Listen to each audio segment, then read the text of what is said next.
Мындан 8 ай мурун Ош облусунун Алай районунда 31 жаштагы милиция кызматкери Нурланбек Эркулов белгисиз болуп, бир күндөн кийин анын жансыз денеси өз айылындагы каналдан табылган. Бүгүн маркумдун жакындары нааразычылык билдирип, Ош шаардык сотунун алдына чогулушту. Алар акыйкат тергөө болбой жатканын айтышууда.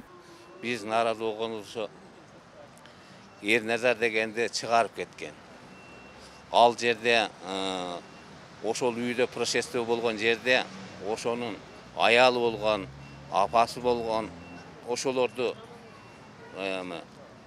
суроо жоопко тартпай атат да.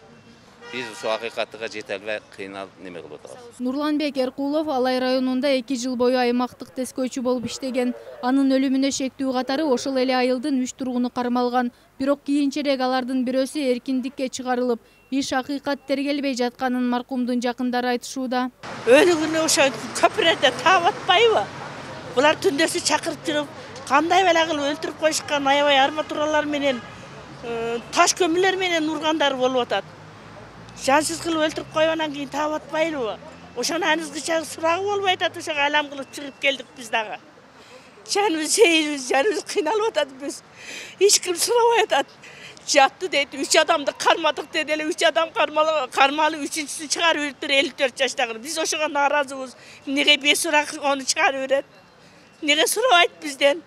Ушул тапта ишти Ош шаардык соту карап жатат. Нааразы болуп жаткан тарап соттук отурум улам эле жылдырылып жатканын айтып, аларга ишенбөөчүлүк билдирүүдө. Бирок шаардык сот айтылган айыптоолорду четке кагып, соттук отурум белгилүү себептерден улам жылып жатканын билдирди. Ковидке байланыштуу жана тараптардын келбегенине байланыштуу иш создуруп турган экен. Бүгүнкү күнгө чейин маалымат боюнча 2 жолу сот отурум болуптур бүгүн. Бүгүн эмнеге жылды деп сурасам, жабырлануучунун өкүлү келбейиптир. Жок, ал кимиси кое берилди, кимиси камакта, мен анын боюнча маалымат жок. Бул иш боюнча соттук отурум бүгүнкүгө белгиленген. Бирок тараптардын толук катышуусу болбогондуктан 18 октябрга жылдырылды. Элнур Калбаева, Кудайберди Дыйканов, ТМЖ жаңылыктары.